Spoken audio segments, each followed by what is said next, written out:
So hello, welcome back to my YouTube channel, George Kirby YouTube channel. Nanggalang do na tomorrow doan pan sume nika sam kardom project le de kardom ni mangayo. Lun sing perjuan po. The Redeemer po tumalun nadi. Ala tumalun al clothing aning po lun tumanti. So lun sing perjuan po. Githe ke kali de guitar ro tek the luna tek the la si nilo ke try la. Kitchen benju ko na parju pon dekhe da ding parju po tang dia arju pon phil na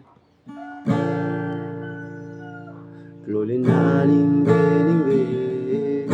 ga cheta na lam the na ben ne lam tak chi pi lam the lolina ning ve ga cheta na lam the na ben ne lam tak chi pi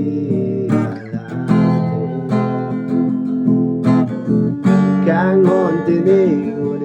nàng pa sen cả chỉ thế nàng pa ne ko ren chi ku ren long le a thế na chỉ tung long le gang hôn ne bên na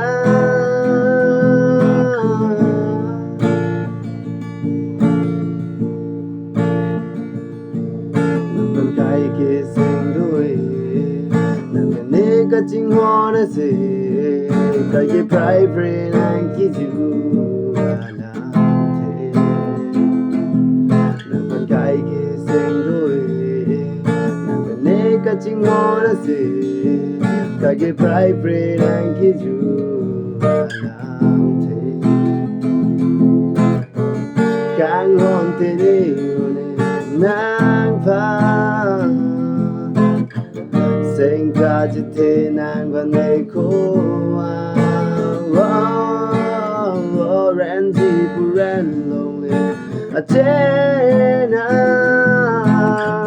chỉ tung long le gang ngồi đi bên na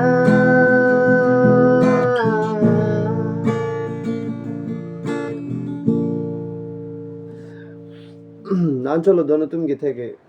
पूरा फुल क्या दी नंगलोन पिटेक थी दला तंगते दोन तुम आलून जुमिसेन बोलते लाइक कमेंट शेयर अब टेक्निक रिनॉन जोंसी जुनु दा बोलते चिदिया से रोइलो ना तंगते दोन तुम नेक्स्ट वीडियो ले आपको उतर चितों ना बाय बाय